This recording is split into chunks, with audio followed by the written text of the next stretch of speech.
untuk pray, pray, talk to God all the time, firman Tuhan, say it, mengatakan firman Tuhan, kebenaran dari firman Tuhan, kebalikannya dari kenyataan, percaya apa yang Tuhan katakan, firman Tuhan, dan do it. Bangun, nah ini, bangun dan pergi kerja saya. Nanti saya kasih cerita ya. Waktu saya belajar ini ya, baru belajar ini, um, pray, say it, believe, dan do it. Pokoknya saya baru cinta pertama sama pelajaran ini. Gitu ya. Nah, si Bulldog Faith, itu yang saya mau bilang, Bulldog Faith. Kita baru belajar Bulldog Faith. Nah, kita di gereja, kita aktif sekali. Nah, suami saya itu, namanya Sam, dia volunteer driving. Dia nyetir bus. Karena gereja kita besar sekali, jadi parkirnya itu jauh di universitas. Liberty University itu punya kita ya. Jadi kalau kalian yang punya anak-anak mau sekolah di Universitas Kristen di Amerika, kalian bisa Google Liberty University, itu Kristen bagus.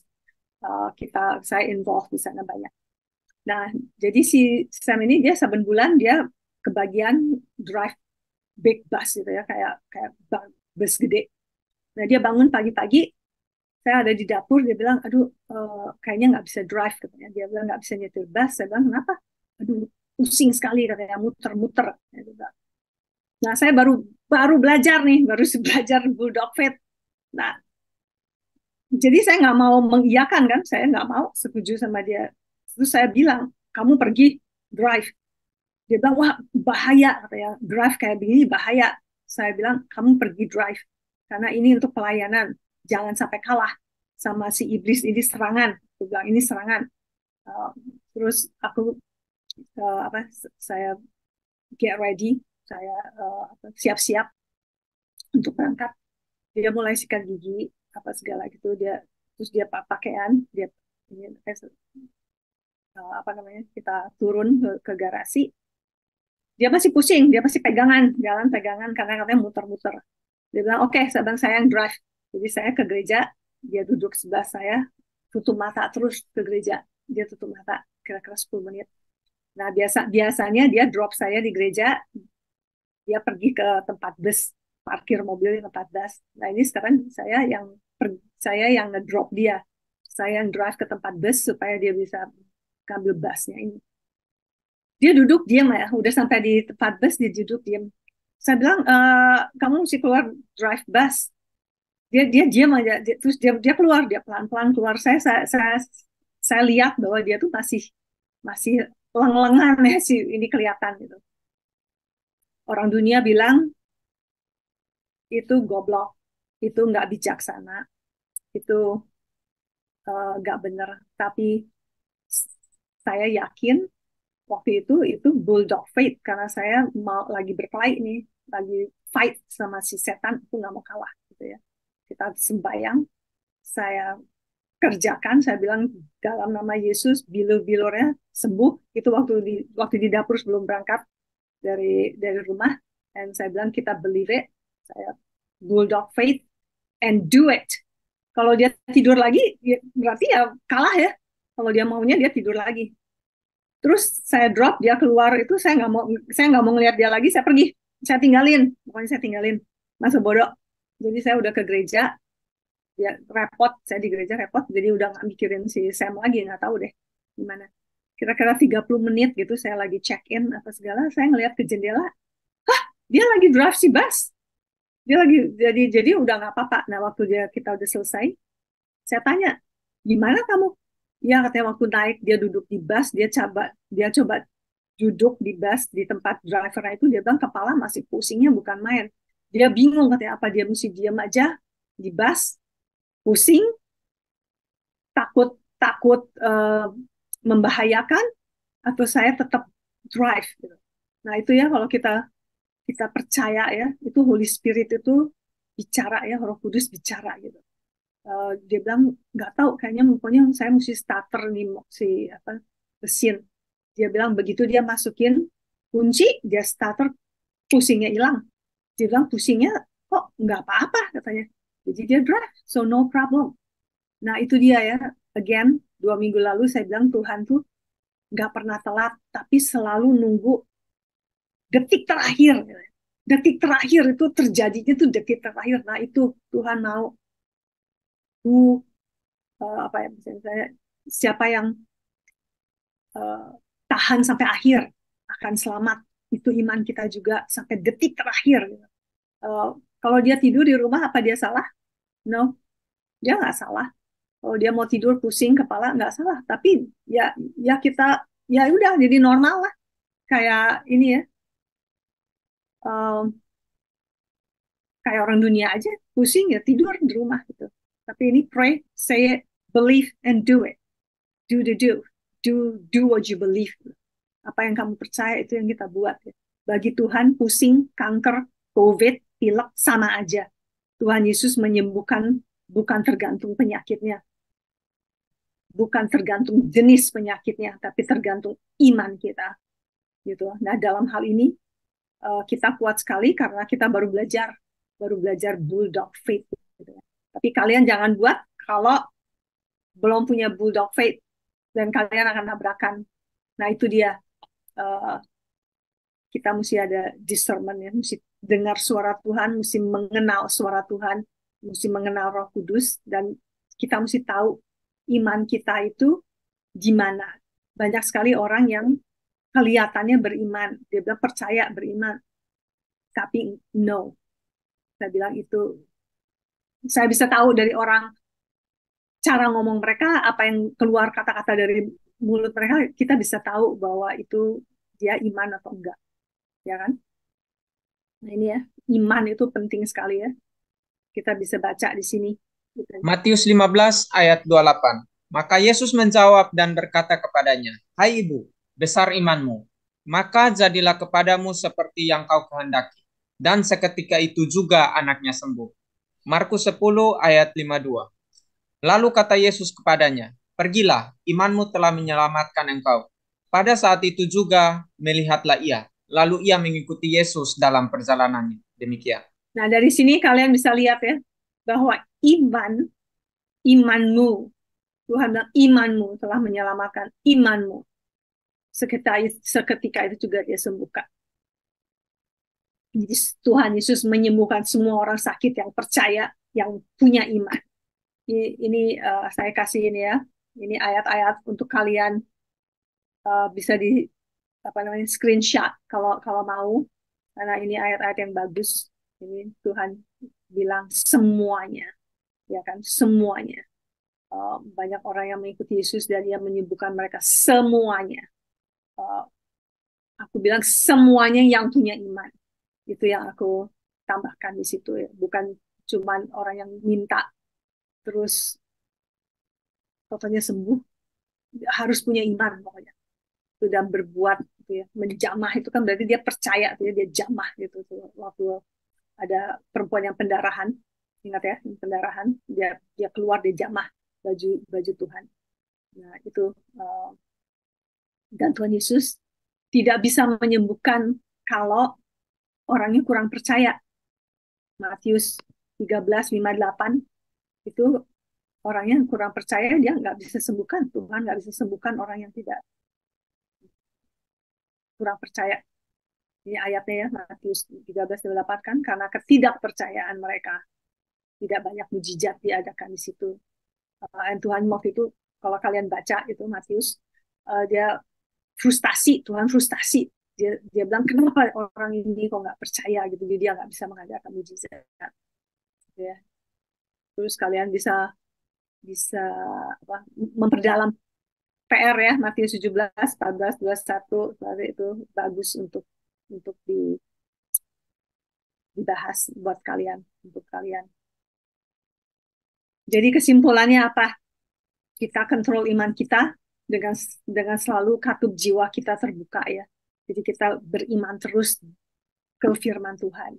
Dan saya yakin kalian hidupnya akan beda, akan memuaskan, karena nanti terakhir saya kasih kesaksian saya ya. Nah ini ilustrasi Saya pernah ngomong ya, ilustrasi Dokar, ingat kan? Ini si kusir, Pak Kusir di sini dia punya iman.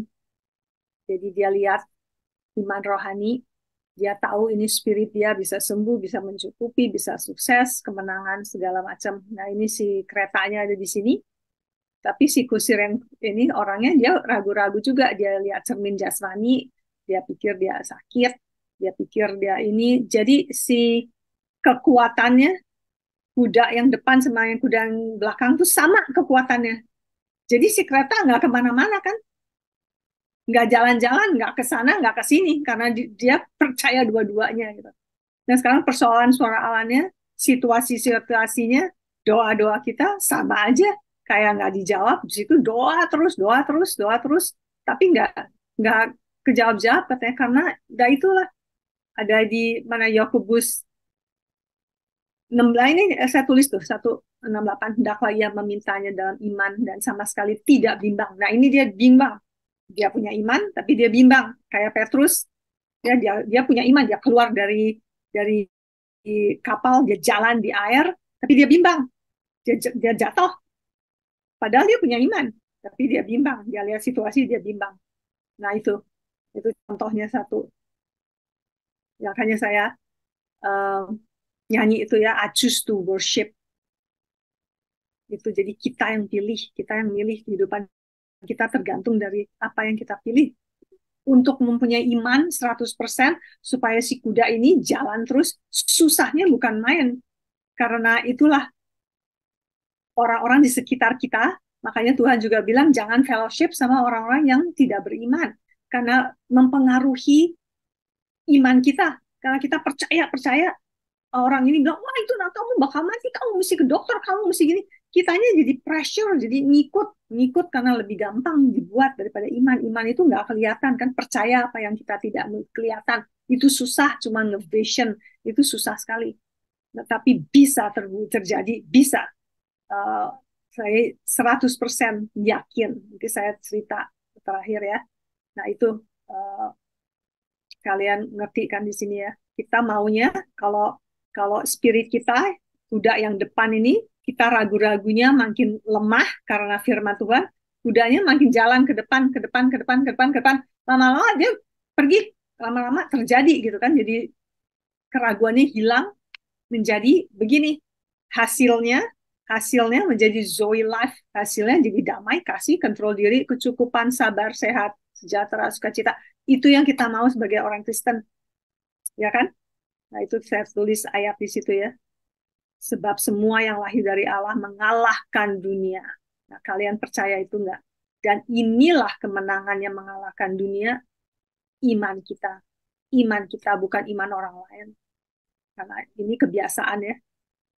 Betul firman Tuhan ngomong gitu, tapi orang kebiasaannya begitulah. Doain ya, doain ya, doain ya, doain ya. Nah, semua orang suruh ngedoain dia. The destiny of our life itu our own faith gitu ya. Iman kita sendiri, yang tujuan hidup kita tuh iman kita sendiri, bukan iman orang lain. Ngerti ya sampai di sini ya? Bu Linda, Ada yang ada pertanyaan ini Bu Linda. Saya oh, sure, bacakan dari sure. chat ya Bu Linda. Ya, ya. Namanya Bu Evi Situharja. Pertanyaannya seperti ini. Walau beriman, tapi bagaimana dengan 2 Korintus 12 ayat 9? Saya bacakan 2 Korintus 12 ayat 9 ya Bu. Oke, Betul. 2 Boleh. Korintus 12 ayat 9. Tetapi jawab Tuhan kepadaku, cukuplah kasih karuniaku bagimu, sebab justru dalam kelemahanlah kuasaku menjadi sempurna. Sebab itu terlebih suka aku bermegah atas kelemahanku, supaya kuasa Kristus turun menaungi aku. Demikian firman Tuhan. Jadi pertanyaannya apa? Saya bingung. Benar kan kita lemah tanpa kuasa Tuhan, kita lemah kan? Tanpa PLN, tanpa uh, tenaga listrik, kita nggak bisa apa-apa, kita nggak bisa menjadi terang gitu. Jadi karena kita lemah, karena kita perlu itu kuasa Tuhan yang Tuhan sudah kasih ke kita perlu itu tetap nempel gitu sama si kuasa itu. Kalau nggak kita lemah. Tuhan bilang cukup, firman Tuhan cukup untuk kita. Gitu. Jadi saya bingung pertanyaannya apa. Selamat pagi, Bu Linda. Selamat pagi, Bu Evi. yang saya pertanyakan adalah jadinya kan kalau kita beriman kita mendapatkan, tapi sedangkan Paulus meminta pun dia cukup beriman, tapi Tuhan mengatakan karuniaku cukup bagimu gitu loh. Ya memang karunia Tuhan, dia beriman ke karunia Tuhan kan, cukup kita, firman Tuhan itu cukup gitu untuk kita gitu. Ya berarti Jadi dia kan, tapi dia tetap tidak disembuhkan gitu loh. apa ini Paulus sakit? Enggak. Paulus ini bukan sakit kan, dia dianiaya. Saya bilang itu aniaya itu udah hukum Tuhan. Kalau ikut Yesus pasti dianiaya gitu kan. Jadi waktu itu Tuhan Yesus apa bilang ke Pak Paulus, nah kalian, saya nggak punya WhatsApp, tapi Telegram. Kalau kalian Ibu Tuti, kamu bisa broadcast nomor saya nggak ini ya, nggak apa-apa. Kalian chat sama saya, telepon saya kalau ada pertanyaan. Kalau ini soalnya takutnya uh, explanationnya panjang. Tapi pokoknya kalau punya iman sebiji sesawi pun, Markus 11:24, Tuhan bilang kamu bisa mindahin ini. Jadi iman pasti terjadi gitu kalau kita punya iman. Nah, iman ini iman ke siapa gitu? Iman ke Tuhan Yesus. Ngerti nggak, Evi? Jadi yang Paulus bilang betul kan?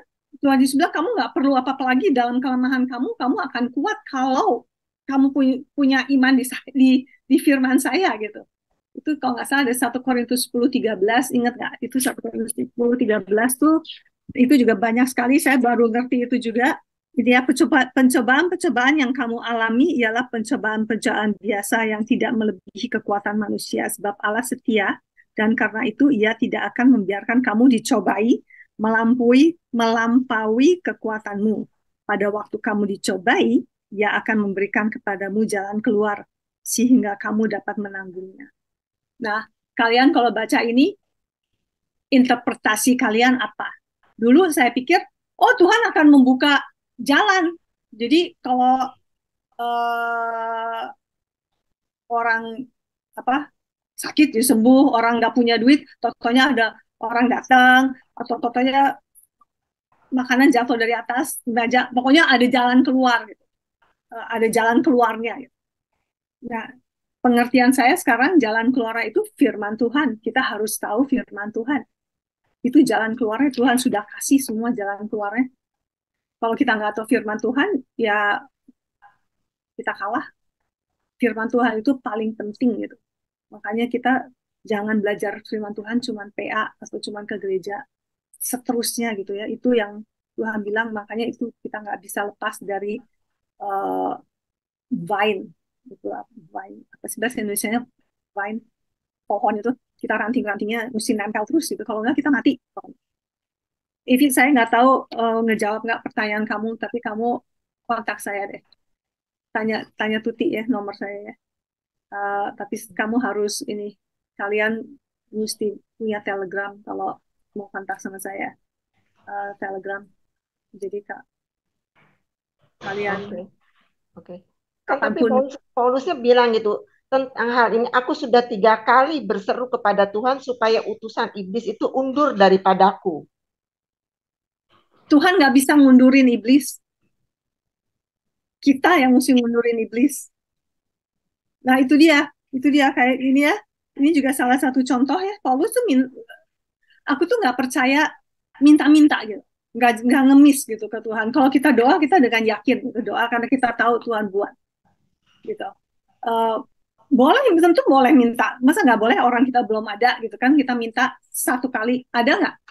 Tuhan bilang minta akan terjadi, ketuk akan dibuka 1 kali.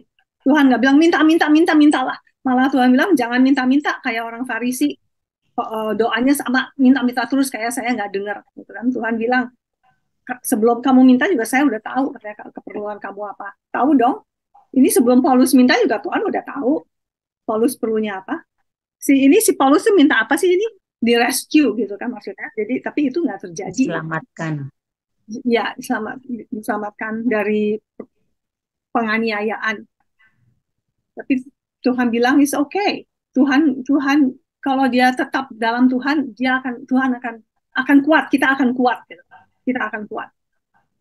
Karena murid-murid Tuhan, Paulus, dia bukan orang sempurna juga ya. Spirit mereka sempurna, tapi jiwa dia nggak sempurna. Tuhan Yesus aja waktu di dunia, dia takut waktu dia mau itu, dia sampai darah, keringat darah gitu ya, saking stres takut Tuhan disalib gitu kan. Dia minta ke Bapak juga kan, dia bilang kalau bisa jangan sampai saya di Tuhan nggak bisa. Nah itu dia, Tuhan punya hukum-hukum nggak bisa dirubah. Perlu Mesaya, satu-satunya Mesaya yang bisa bisa datang juru selamat misalnya cuma Tuhan Yesus. Jadi Tuhan harus buat itu, kalau nggak kita semua mati saking cintanya gitu. Tuhan sama kita saking cintanya, itulah Tuhan kita. Ada pertanyaan lagi Evi? Saya nggak mau kamu berarti tapi tetap kehendakmu lah yang jadi. Kehendak Tuhan yang jadi. Betul. Seperti doanya Tuhan Yesus, bukan kehendakku tapi kehendakmu lah yang terjadi. Betul, betul. Kehendak Tuhan yang jadi, percaya. Tapi menurut firman Tuhan, semua firman Tuhan itu kehendak Tuhan kan? Semua firman Tuhan itu kehendak Tuhan. Pokoknya Tuhan itu nggak punya favoritism, gitu. Nggak punya favoritism. Jadi kalau Tuhan sembuhin satu, Tuhan akan sembuhin semua. Tapi orang harus nurut hukum dia, gitu. Ngerti nggak? Jadi kalau dibilang itu kehendak Tuhan, ya itu kehendak Tuhan. Tapi kita yang on and off, gitu. Ngerti nggak? Jadi si Paulus ini kehendak Tuhan, karena Tuhan bilang akan dianiaya kalau kamu ikut saya. Nah si Paulus bisa bilang saya nggak mau ikut kamu, dia nggak akan dianiaya. Jadi dia lepas dari percobaan, dari aniaya, gitu, misalnya dari suffering dia gitu. Tapi dia tetap berdoa, dia tetap dia bilang dia cinta Tuhan, dia tetap kan. Akhirnya Paulus oke. Hasilnya dia nggak ini gitu kan. Malah Paulus bilang hidup adalah Kristus, mati adalah kemenangan. Dia bilang dia nggak takut mati, makanya aku bilang orang Kristen jangan takut mati. Pokoknya gimana pun juga jangan sampai menyerah, jangan sampai menyerah. Oke, terima kasih Bu Linda.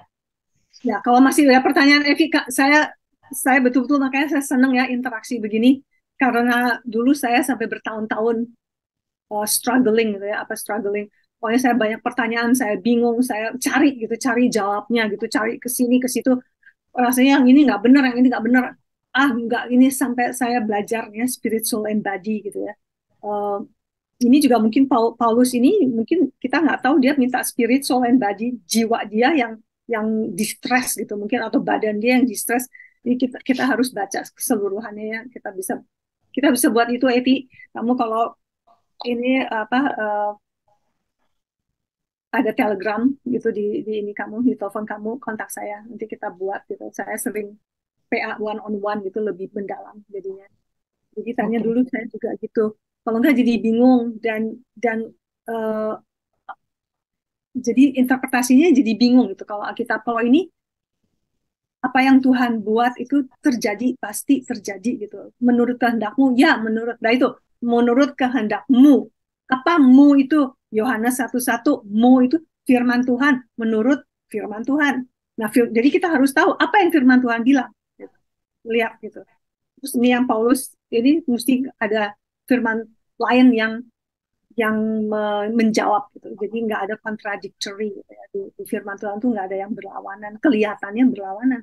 Dulu saya bingung, yang ini suruh gini, yang ini suruh gini, loh kok berlawanan gitu. Padahal nggak mungkin berlawanan gitu. Itu hukum Tuhan. Jadi gimana pun juga hukum tuh nggak bisa dirubah ya, firman Tuhan. Oke, thanks Bu Linda. Sudah, terima kasih. Diharap ngerti Evi, saya nggak mau kamu tetap punya pertanyaan ya. Clear semuanya mesti ada ini revelation ya. Pokoknya ini yang kita mau, bulldog faith ya, ini yang kita mau, destiny hidup kita gitu. Itu yang mau kita buat menjadi karakter kita. Kalau ada sesuatu, kita jangan ngelihat situasinya, tapi lihat firman Tuhannya ya. Hold on to God's word gitu ya. Pegang firman Tuhan terus, apa yang Tuhan bilang. Nah itu yang kita fellowship sama orang-orang yang membuat iman kita kuat. Itu yang kita perlu ya, itu yang kita perlu orang tahu. Ini problem saya gini, obatnya apa gitu, firman Tuhannya yang mana, karena firman Tuhan banyak macam-macam kan, jadi kita bisa tanya-tanya fellowship, orangnya bisa kita, maksud saya orang-orang bisa kasih tahu, kayak kayak saya juga ada yang bilang, oh ya ini firman Tuhan bilang gini, oh iya betul, jadi itu yang kita mau, orang kasih kita ayat-ayat senjata kita, armor of God, atau jawaban-jawaban supaya kita hidupnya menang, atau apa namanya, ayat-ayat kesembuhan, ayat-ayat untuk anak-anak yang terhilang gitu ya. Itu dulu anak saya yang paling besar waktu teenagers, dia terhilang untuk beberapa bulan, beberapa tahun. Teman saya kasih ayat Yeremia 31, 17, 19, kamu ini Yesaya 30. Jadi saya sampai hari mengatakan itu jawabannya, dan itu menolong sekali. Ada lagi? Ada yang mau ini? Ada pertanyaan lagi di chat, Bu Linda. Halo, oke.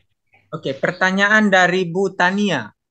Pertanyaannya berkata demikian. Dari pengajaran spirit, soul, and body, apa kaitannya dengan Galatia 2 ayat 20 sampai 21?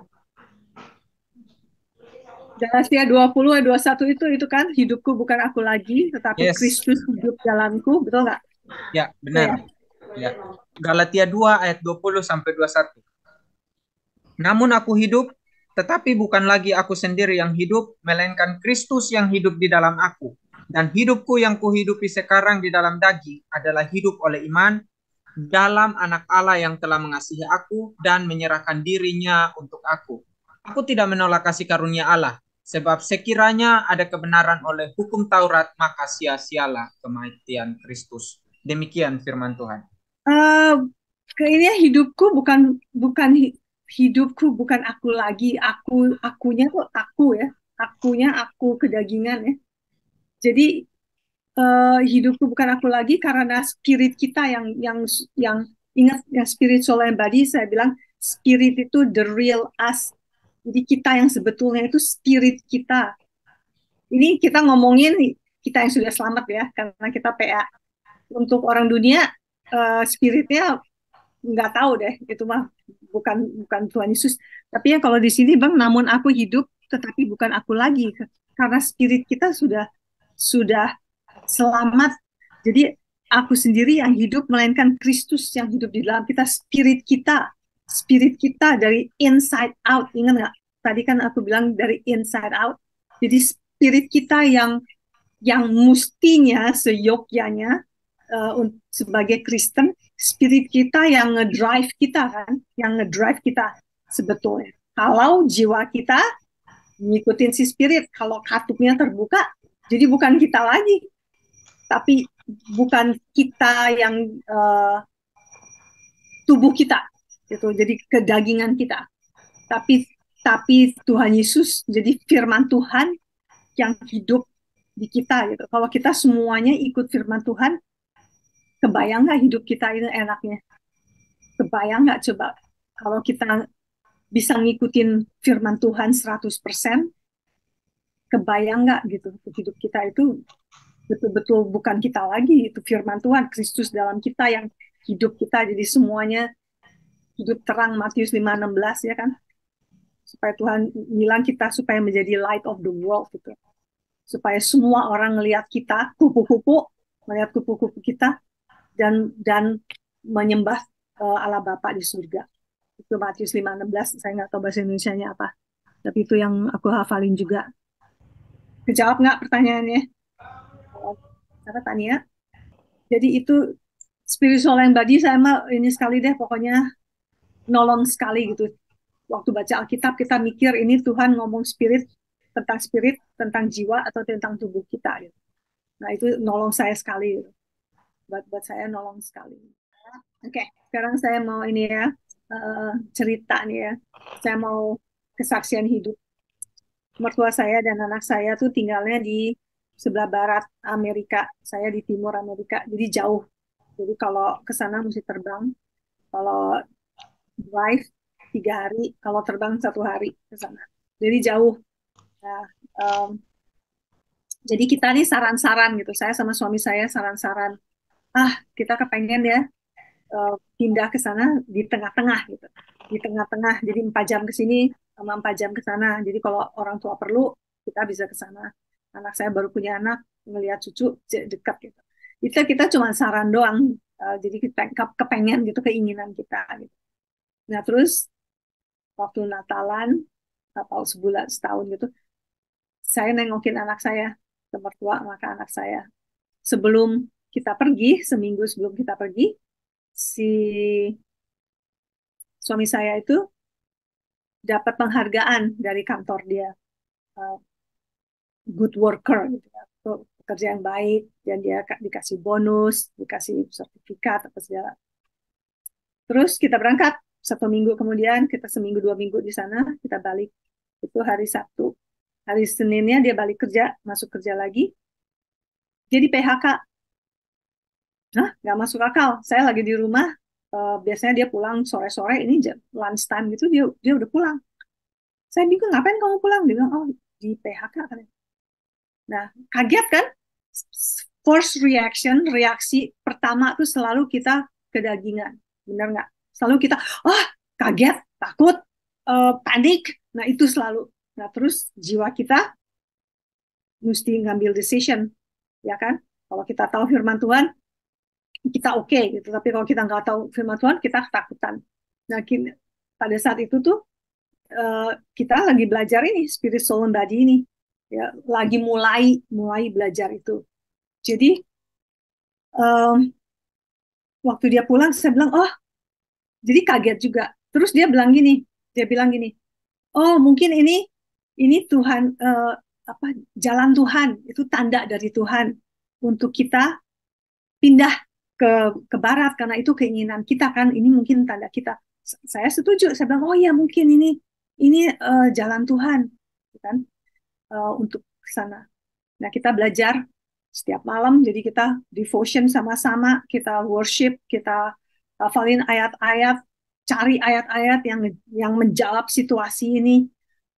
Terus sementara Sam cari kerjaan, dia cari kerjaan di barat. Seminggu berlalu, nothing. Kita belajar iman itu perbuatan, jangan cuma diam aja gitu. Harapan belajar buat apa yang kita bayangin. Nah, kita ngebayangin kita pindah ke sana. Waduh, barang banyak gimana ya? Jadi kita mulai jualin si barang-barang. Kita mulai jalan dengan pikiran kita bakal pindah. Jual ini, jual itu. Makelar datang melihat rumah, ditaksir ya rumahnya berapa, harganya apa segala. 2 minggu, nothing. Dia nggak dapat kerjaan. Tiap malam kita masih berbuat yang sama. Jadi itu uh, jadi kita lebih tahu karakter Tuhan, makin lama makin tahu. Setiap nah setiap Sabtu saya ke gym, pulang dari gym, si Sam bilang, oh itu table saw, tau nggak ya, table saw itu mesin yang untuk membuat furniture dari kayu gitu. Dan itu hobi dia punya besar gitu ya, dia buat furniture sendiri tuh. Dia bilang laku, katanya dijual. Saya bilang, langsung saya gini, berapa kamu jualnya? Dia bilang $25. Saya bilang, kasihin orang aja itu $25 mau kasih dijual. Saya bilang, beli ratusan dolar, jual cuma $25, ngapain gitu ya. Nah, saya orangnya emosional. Kalau saya happy, kalau saya marah, kalau saya takut, apa, orang tahu deh. Tapi si Sam tuh orangnya kalem, dia diam aja. Saya udah ngomel-ngomel gitu ya, dia diam aja. Terus dia bilang ini, orangnya yang beli saya tahu, teman dulu, udah lama sekali katanya teman.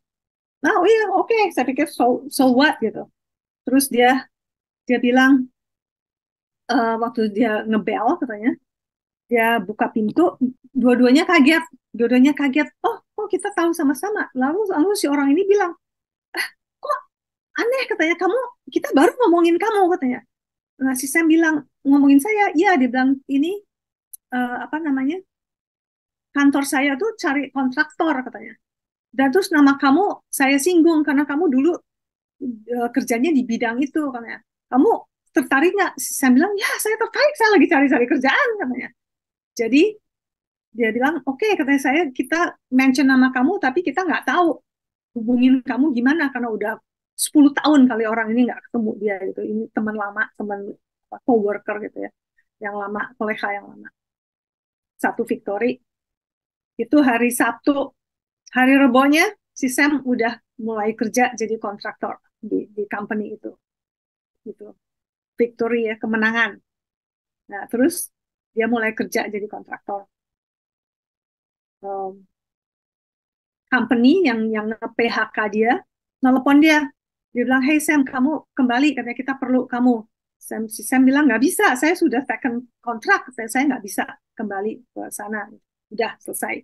Nah, karena kontraktor itu jadi kayak kerja sendiri kan ya. Jadi kalau kalau nggak kerja ya nggak digaji, jadi dikerja terus. Ya. Jadi kita nggak punya asuransi, nggak punya benefit. Nah, anak saya tuh kerja di medical, dia bilang kamu sehat, kamu nggak suka ke dokter, nggak perlu punya asuransi. Nah di Amerika kalau nggak punya asuransi didenda. Jadi dia bilang didendanya lebih murah daripada kamu bayar iurannya. Gitu. Jadi kita bilang oke, jadi kita didenda aja, biar aja gitu didenda.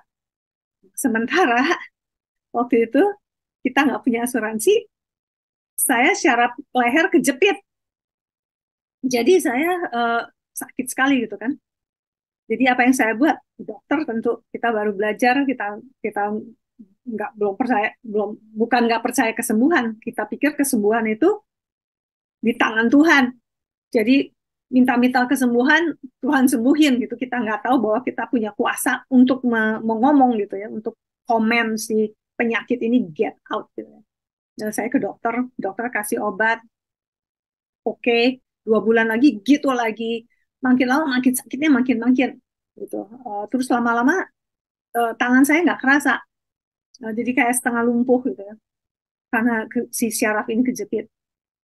Lama-lama kaki saya nggak kerasa. Nah, rumah saya ini kalau kalian masuk ke rumah saya, mesti turun tangga atau naik tangga. Jadi tangga ini semuanya.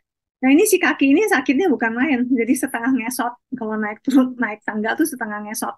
Karena karena sakit gitu ya syarafnya ini. Tapi karena terus si dokter bilang gini, oh kamu mesti di MRI gitu ya. Kayak di MRI tau kan, kayak di ronsen tapi lebih ini. Nah, itu harganya $3.000 satu kali datang. Nah, kita nggak punya asuransi, jadi mesti bayar segitu banyaknya. Dan waktu itu kita baru juga belajar, belum ngerti gitu ya, bahwa belum ngerti Tuhan itu provide everything ya gitu ya. Jadi kita, wah, aku bilang nggak mau ngapain gitu.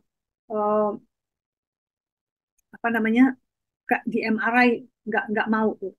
Jadi saya bilang is okay, saya nggak usah itu. Orang teman-teman saya bilang kamu ke chiropractor lebih murah, kamu ke chiropractor lebih murah. Jadi saya pergi ke chiropractor, um, mulai di di apa di treat di tapi ya sementara sementara saya harus pergi terus, saya harus ini terus, jadi lama-lama kesel. Jadi kita nyari gitu ya, kita nyari ini apa gitu. Jadi saya nggak mau hidup begini sakit semua, ini di rumah aja nggak enak gitu ya, sakit semua gitu. Nah, saya baru belajar spiritual body, makin lama makin belajar sama guru Andrew Wommack, saya udah kasih tahu ya. Jadi cari ayat-ayat kesembuhan. Ini kita belajar, dia punya ada konferensi kesembuhan. Kita dengerin. Saya pergi ke dia. Ini 100% percaya. Saya latihan terus gitu ya. Lama-lama kita ngeliat, kita ngomong ayat ini. Saya bilang saya punya kuasa. Saya komen ini penyakit segala. Saking konsentrasinya ke ayat-ayat kesembuhan, saking konsentrasinya pergi-pergi segala macam, saya lupa kalau saya sakit. Betul-betul. Jadi kayak bener-bener gitu ya. Jadi bangun pagi tuh biasanya pelan-pelan ketakutan sakit nih, soalnya pelan-pelan gitu, nggak berani jejak gitu ya, nggak berani jejak takut. Tapi ini saking lupanya si sakit, si lehernya sakit, jadi saya tuh terus terang aja nggak tahu kapan disembuhinnya, tuh nggak tahu. Tahu-taunya normal aja, tahu-taunya normal gitu, nggak tahu, jadi nggak mikirin, pokoknya tetap. Jadi gimana ya, saking saking percayanya dengan firman Tuhan tuh, sampai saya nggak mikirin lagi tuh si penyakit tuh, nggak mikir, saking konsentrasi gitu ya ke ini, ke ayat-ayat yang dia kasih gitu. Dia kasih ayat-ayat ini guru saya, dan saya eh, percaya, dan saya sembahyang katakan, dia bilang kamu mesti spesifik gitu ya, mesti detail. Kalau kalau sembahyang tuh mesti detail, kamu nggak bilang ah penyakit pergi, ya, nggak, kamu mesti percayanya detail gitu. Saya mesti bilang syaraf kejepit, kamu nggak kejepit lagi, misalnya gitu. Makin sakit, terus terang aja waktu saya ngomong gitu, sakitnya double kadang-kadang. Kalau ngomong sakitnya double gitu ya. Tapi terus, mungkin terus terang saya nggak tahu persisnya, tapi 6-7 bulan gitu mungkin, kita ini ya, kita apa, fight gitu ya, kita perang dengan penyakit ini, dan betul-betul sekarang saya 100% sembuh.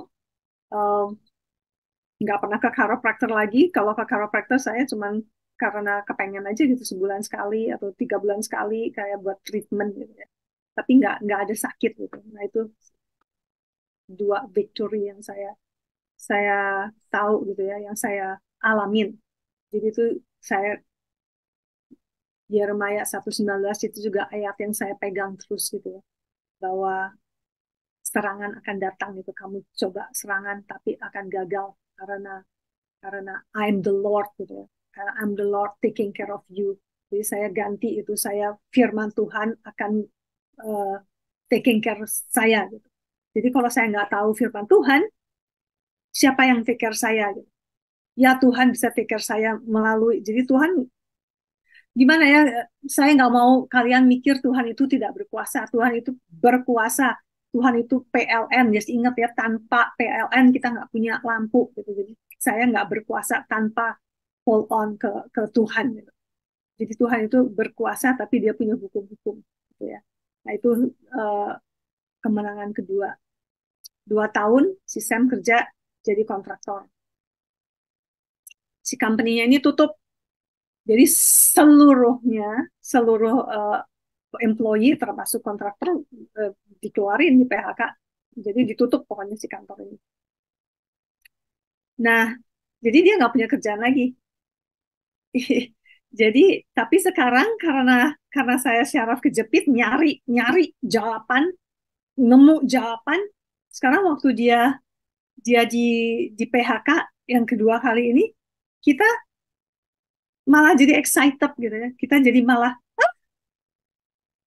puji Tuhan. Jadi apa nih yang Tuhan akan membuat dari situasi ini menjadi kebaikan gitu kan. Kejadian 50-20, apa nih yang Tuhan akan memakai situasi ini untuk kebaikan kita gitu. Jadi kita tenang aja, karena karena kontraktor itu kalau nggak masuk nggak dibayar, jadi dia 2 tahun tuh kita nggak pernah vakansi gitu ya, nggak pernah liburan. Jadi waktu dia di PHK kita pergi liburan, malah kita pergi R&R buat beberapa hari. Selesai R&R kita pulang, waktu kita pulang ya kerjaan nggak ada, jadi kita gimana nih gitu. Uh, Sebenarnya saya nggak mikirin, saya nggak, nah dia yang bilang saya oh nggak, dia nggak ngomong, saya pergi kerja, pulang kerja, dia bilang oh saya nelpon ini company yang nge-PHK dia yang pertama karena company-nya nelpon dia. Terus saya bilang, hah kamu nelpon itu? Aku bilang, wah itu bener-bener rendah hati ya, humbleness. Kalau saya sih mungkin nggak mau nelpon si uh, company itu karena udah nge-PHK aku gitu. Aku nggak mau nelpon lagi, aku cari kerjaan lain. Tapi dia telepon itu, dan dia um, bilang, kamu nelpon saya waktu itu masih masih ini nggak, katanya masih perlu nggak gitu. Um, Apa namanya, perlu, posisinya masih ada nggak? Orangnya yang dia telepon, bosnya dia bilang masih, kita nunggu kamu kembali. Itu hari Senin, nggak salah hari Senin, hari Rabu dia datang ke sana, dia bilang ke saya itu kantor dia yang dia tinggalin persis sama persis waktu dia tinggalin. Buku yang dia di meja masih ada, buku itu nggak goyang, kayak orang nggak pernah masuk ke kantor dia. Itu persis semuanya sama. Kita sampai bingung. Jadi untuk apa dia di PHK yang pertama gitu. Jadi, but anyway. Nah itu hari Rebo, minggu depannya dia kerja di kantor itu sampai detik ini. Dia masih di situ. Nah ini puji Tuhannya, dia balik ke kantor itu, gajinya dinaikin, benefitnya sama, persis seperti uh, 2 tahun waktu dia di PHK, tetap sama, asuransi semua sama, malah vakansi dia dari 4 minggu dinaikkan ke 6 minggu. Nah itu gimana gimana kita mengalami, saya dan suami saya mengalami itu semua. Saya nggak bisa deny ya, saya nggak bisa deny apa ya. Saya nggak bisa bilang Tuhan itu nggak ada, firman Tuhan itu nggak betul. Itu kita mengalami ini semua karena kita percaya firman Tuhan, karena percaya firman Tuhan dan um, kita buat banyak kesalahan, tapi Tuhan itu Maha Pengampun dan kalau kita menurut hukum-hukumnya terjadi, semuanya terjadi. Nah ini pertanyaan saya ya, kesalahan apa yang saya sama suami saya buat waktu si Sam di PHK pertama? Kesalahan apa? Kalian saya udah cerita tentang spiritual and body, saya udah cerita tentang iman, saya udah cerita tentang perkataan semuanya. Kesalahan apa yang Sam sama saya buat waktu di PHK pertama? Ada yang mau tebak? Ingat waktu dia pulang lunch time, waktu dia pulang siang-siang, ingat dia bilang apa?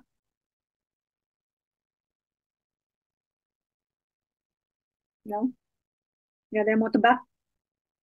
Kalau kita tahu sifat Tuhan sekarang, dulu nggak tahu ya, waktu itu saya nggak tahu sifat Tuhan gimana.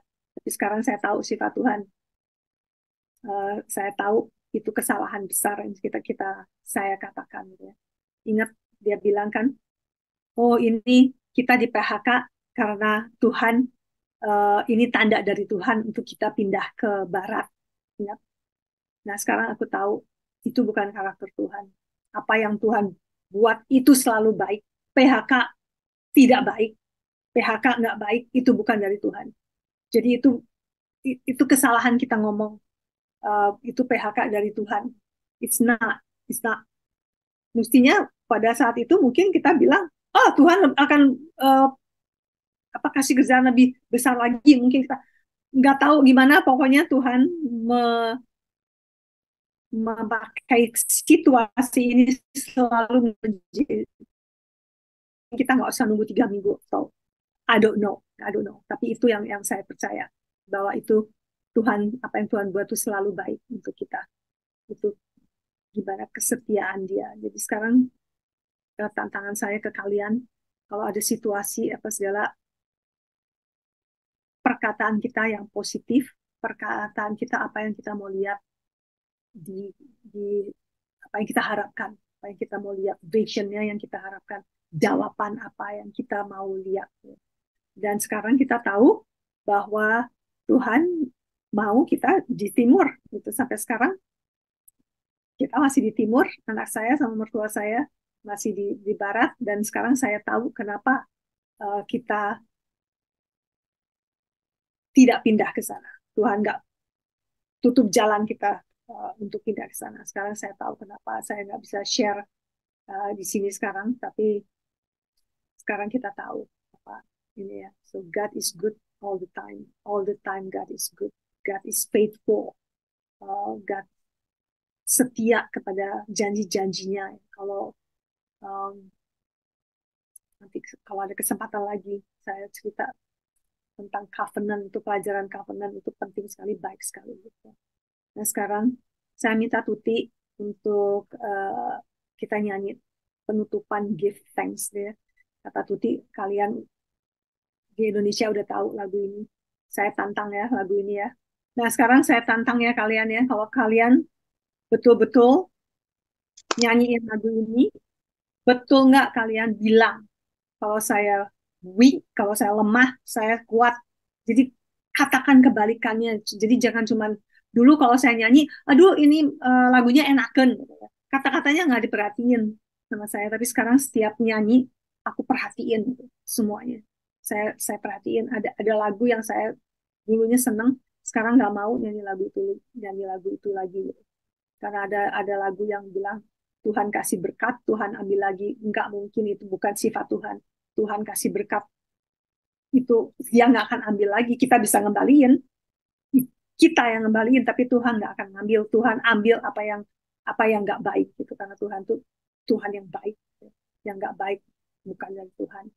Sekarang itu tantangan saya, kalau kalian miskin, kalian bilang saya kaya, itu kan lagunya bilang itu kan, karena apa? Karena apa yang Tuhan sudah buat untuk kita, because of His given Jesus Christ. Darah Tuhan itu berkuasa sekali untuk kita hidup puas di dunia ini, ya kan? Terus ini lagu keduanya, ini bait keduanya, Tuti agak sulit mengganti, tapi saya ganti. Jadi kalau kalian nyanyi nyanyi yang saya tulis ya. Jadi kalau bilangnya, kalau kalian sakit, bilang saya sudah sembuh. Kalau kalian takut, bilang saya berani. Itu jadi kebalikannya, katakan kebalikan dari situasi, dan percaya, jangan cuma ngomong, betul-betul percaya gitu ya. Saya weak, weak di badan saya, tapi saya kuat karena spirit saya selamat, saya kuat. Itu malah jiwa saya renewing mind. Romans 12:2, kita selalu renew mind gitu. Kenyataannya saya miskin, tapi saya kaya gitu ya. Tapi kekayaan itu bukan materi ya. Itu saya bilang ke suami saya, di mata dunia kita nggak kaya, normal, hidupnya normal, cukup di standar Amerika kita sama gitu standar. Tapi saya nggak punya utang. Saya kalau mau apapun nggak usah mikir, oh mau ke anak pergi, nggak usah mikir, aduh punya uang nggak ya untuk beli tiket, pokoknya pergi. Jadi mencukupi semuanya, apa yang kita perlu, apa yang kita mau, kita bisa buat. Itu kekayaan menurut saya. Kecuali daripada punya Mercedes, punya segala, tapi banyak utang, hidupnya takut. Ini kita enggak, pokoknya hidup tenang, semua ada. Itu kekayaan di dalam Tuhan. Kita bisa memberi berkelimpahan, kita kasih, kasih, kasih, kasih, kasih lebih dari apa yang kita uh, untuk kita sendiri. Gitu. Kita memberi lebih dari apa yang kita sendiri. Oke, kalau nggak ada pertanyaan, kita bisa nyanyi lagi ini, Tuti. Saya stop sharing, jadi jadinya kalian menjadi kupu-kupu. Itu yang itu doa doa saya sebenarnya, bersyukur untuk semua yang Tuhan sudah kasih kepada kita karena Tuhan Yesus Kristus. Dan ngomong kebalikannya, even dalam doa kita bisa curhat ya ke Tuhan. Kita doa itu uh, komunikasi dengan Tuhan, bukan ngemis, komunikasi. Kita cerita, Tuhan sudah tahu semuanya, tapi curhat ya. Kita bisa dan bilang, Tuhan, anak saya terhilang gini gini gini, tapi saya percaya ini firman-Mu, saya percaya itu akan terjadi, saya percaya. Dan ingat aja ya, Tuhan tuh last detik terakhir. Tuhan, kalau tetap percaya, kita jangan give up, jangan menyerah ke situasi, jangan menyerah ke orang-orang yang ngomong yang make sense gitu ya. Tuhan itu nggak make sense untuk akal kita. Tuhan itu ya, apa saya bilang gila, itu ya, untuk jadi gila, karena orang dunia bilang kamu gila karena iman itu kegilaan untuk dunia. Tapi untuk kita, iman itu untuk manifested, untuk melihat terjadinya gitu ya. Jadi itu yang saya, sorry agak lama, tapi ini terakhir karena minggu lalu saya mestinya membahas setengah ini, tapi saya tidak buat itu. For some reason nggak terjadi. Jadi kali ini agak panjang. Saya ingat dulu pada waktu saya masih kuliah, pelajaran-pelajaran dari hamba-hamba Tuhan, termasuk Om Damaris, apa segala itu ngajar ya, bahwa kekristenan itu tidak sekedar satu agama, tapi satu pengalaman hidup kita pribadi dengan Tuhan. Saudara sakit, berdoa, disembuhkan, itulah kekristenan. Saudara kesulitan keuangan, berdoa, dijawab Tuhan, itulah kekristenan. Jadi sampai saat ini juga saya masih terkesan dengan anu ya, kata-kata itu ya. Kekristenan itu bukan sekedar satu agama, memang dia termasuk salah satu agama yang diakui di Indonesia. Tapi sebetulnya kekristenan itu adalah satu pengalaman. Kalau kita belum pernah ngalami, minta Tuhan, aku kok enggak pernah ngalami, minta. Akhirnya hari demi hari Tuhan akan membawa kita untuk membawa pengenalan lebih dekat lagi. Tadi waktu dengar Cik Linda saksi ya tentang eh, apa itu PHK dan macam-macam. Nggak taunya Tuhan nggak mau kita ngomong sembarangan loh. Ini dari Tuhan nggak mau ya. Jadi makin lama kita makin mengerti tentang kehendak Tuhan. Oh Tuhan nggak mau ini. Oh Tuhan maunya ini. Makin lama makin pinter. Ya mungkin itu dari saya. Yang lain silahkan kalau ada yang mau nanggapi atau mau tanya. Ya, dulu saya ingat ya, si papi tuh punya gout, penyakit tuh gout. Anehnya, anehnya kalau di rumah tuh kaki bengkak, gak bisa jalan, sakit. Si papi memang suka ngomel. Nah itu dia, mungkin dia belum belajar spiritual and body. Jadi dia perkataan yang keluar dari mulutnya tuh kadang-kadang situasi. Kalau di rumah di situasi, tapi kalau di mimbar somehow dia bisa dansa-dansa. Itu si kaki nggak sakit gitu. Tapi saya ingat waktu dia mau berangkat dijemput gitu ya, dijemput orang dia mau berangkat khotbah, dia sakit kakinya. Um, Dia pakai sepatu, nggak bisa. Nah, si papa tuh nggak mau, pakai sendal aja lah kata si mama. Nggak mau, mesti pakai sepatu. Sepatunya dia sepatu boat gitu ya, sepatu apa sih namanya boat yang sampai ini ya. Dia bilang terus dia gini, jalan, Yesus, jalan kamu. Dia perintah tuh itu si kaki, dia masukin sepatu dia jalan di mimbar dia dansa-dansa. Nah itu yang saya ingat banget gitu ya waktu si papa tuh orangnya keras. Dia kalau punya mau, kan kamu tahu mungkin ya kalau punya mau nggak akan robah deh si papi mah ya. Kalau punya mau terjadi. Tapi keras, saya ingat kayak Petrus keras, murid Tuhan Yesus Petrus keras, tapi itu yang Tuhan pakai karena dia keras, imannya juga keras itu kalau dia punya mau percaya terjadi. Itu yang saya belajar banyak juga dari papi. Um, jadi ya, anyway. Ya betul, keras sekali. Kalau nggak senang langsung. Entah itu di mana langsung dikasih tahu kita-kita yang kecil-kecil nih sampai oh, kaget juga. Tapi kalau Nggak sudah boleh kena, iya, kalau baik ya digandeng-gandeng juga, diajak itu digandeng-gandeng, diajak omong-omong ya, ingatlah waktu itu. ya. Silahkan, yang lain Bapak Ibu. Tanya, kalau bulldog faith itu berarti ini ya, kita yakin kalau yang akan kita kerjakan itu kehendak Tuhan. Makanya kita tetap melakukan walaupun banyak halangan. Apakah yang seperti itu? Makasih. Bulldog faith itu uh, iman ke firman Tuhan, bukan situasi kita ya. Ya itu hati-hati ya. Jadi bulldog faith itu iman ke spirit kita yang sudah seperti Tuhan Yesus yang sempurna.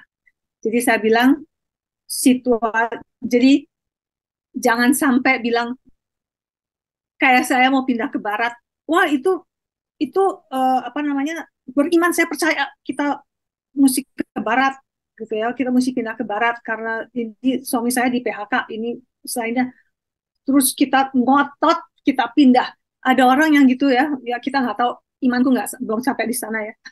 Ada orang aku di challenge gini, aku ditantang begini. Ada salah satu aku punya ini grup, dia bilang gini, kenapa kamu nggak pindah aja? Kenapa mesti cari kerjaan? Kalau memang iman, pindah nanti Tuhan kasih kerjaan di sana. Nah itu jawabnya gimana? Mungkin, tapi kita belum, aku belum terus terang, aku belum sampai begitu. Imanku bulldog faithku nggak sampai begitu ya. Pokoknya itu belum ada tergerak begitu. Mungkin kalau kalau Roh Kudus bilang pindah kayak Abraham ya, Abraham pindah ya tanpa tanpa tahu apa-apa dia pergi pindah gitu. Tapi bulldog faith itu uh, uh, faith ke spirit kita yang nggak akan lepas itu kayak anjing bulldog aku bilangin kalau ngegigit mau dipukul mau diapa dia nggak lepas si anjing itu ngegigit terus. Nah itu yang aku mau bulldog faith itu mau kitanya sakit mau apa kita tahu firman Tuhan bilang sembuh itu visioning kita itu yang kita kita lihat dari inside out kita sudah sembuh gitu. Jadi aku kayak saya ngesot ya naik tangga sekarang ngelihatnya aku naik tangga. Kalau saya sembuh, saya naik tangga, naik tangga, naik tangga, biasa lagi, bulldog faith gitu jalan. Nggak tahu, kejawab nggak? Ya, saya tadi menjawabnya, saya mengertinya tadi dari contoh tadi yang ada yang mau ke pelayanan, tadi apa naik bis atau apa dalam kondisi sakit. Tapi kan dia kan mau melayani Tuhan, jadi ya memaksakan diri walaupun sakit gitu. Itu yang tadi yang contoh itu, Mas. Ya, itu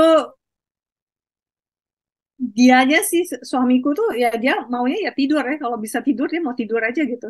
Tapi karena kita baru belajar itu uh, saya baru belajar tuh kan doa, perkataan, percaya, berbuat gitu. Nah sekarang kalau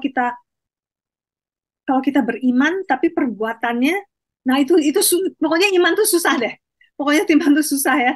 Itu mesti Holy Spirit karena iman itu karena saya percaya banget sih waktu itu saya betul-betul percaya gitu. Saya betul-betul percaya bahwa uh, nggak nggak tahu deh pokoknya saya percaya nggak mungkin gitu. Ini serangan.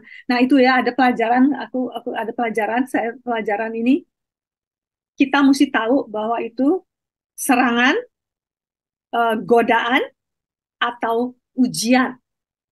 Itu kita mesti tahu perbedaannya ini. Nah, itu penting sekali gitu. Karena kalau nggak tahu kita bingung. Ya kan? Kalau saya tahu itu tadi kita mau berbuat yang baik untuk Tuhan, mau di stop gitu kan. Musuh-musuh tuh kerjanya mau mencuri kan, menyetop pelayanan. Nah, itu serangan. Nah, kalau serangan kita diserang kita gimana? Diam aja. Serang kembali itu. Kita bawa senjata kita serang kembali. Ya kan? Kita nggak akan diam aja musuhnya nembakin kita no way.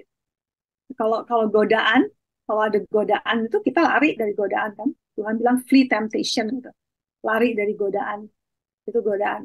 Kalau ujian itu setelah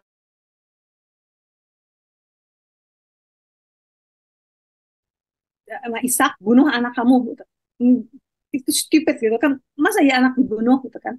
Tapi itu ujian karena dia tahu kalau kalian baca ya ceritanya Abraham sama Ishak ngebunuh Ishak, si pelayannya si Abraham bilang kamu dia bilang gini, kamu tunggu di bawah dia naik ke gunung sama Ishak.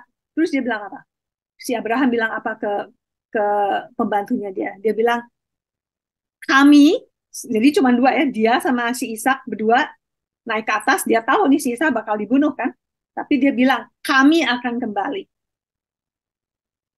makanya ya Tuhan bilang uh, Abraham is the righteousness of God jadi nggak bahasa Indonesia-nya apa tapi itu karena imannya Abraham tuh tahu sifat Tuhan dia tahu sifat Tuhan nggak mungkin dia bunuh anak ini karena janji Tuhan Abraham itu menjadi bapak dari semuanya anaknya cuma satu si Ishak anak sahnya yang dari si Sarah kan Tuhan itu janji Tuhan nah itu kita mesti tahu itu kalau Tuhan kalau nggak tahu sifat Tuhan kita parah bisa dibohongin kelihat kedengarannya baik tapi nggak baik nah sekarang iman itu mesti latihan ya mesti latihan jadi hati-hati juga kalau iman kadang-kadang kita tapi nggak apa-apa aku mendingan iman bikin salah no problem aku banyak salah disangkanya itu iman, taunya enggak. Kayak kita udah jual-jual barang,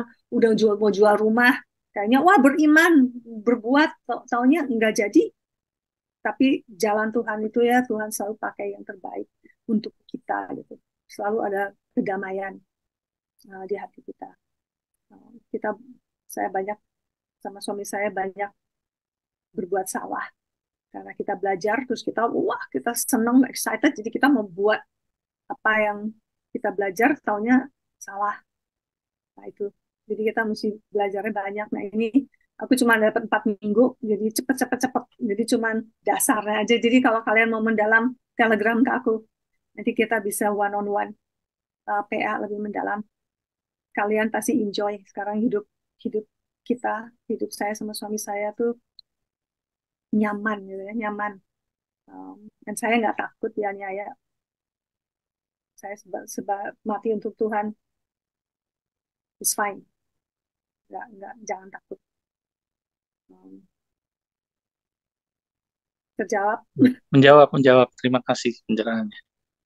Ya, terima kasih untuk Cik Linda yang sudah berbagi selama 4 minggu ini kepada kami, sehingga kami juga punya wawasan baru, diberkati, sehingga kami juga boleh memakai untuk kehidupan kami maupun mengajar kepada orang-orang lain. Tuhan memberkati apa yang dikerjakan Cik Linda sekeluarga, makin Tuhan bukakan, singkapkan rahasia kebenaran firman Tuhan untuk boleh berbagi kepada banyak anak-anak Tuhan.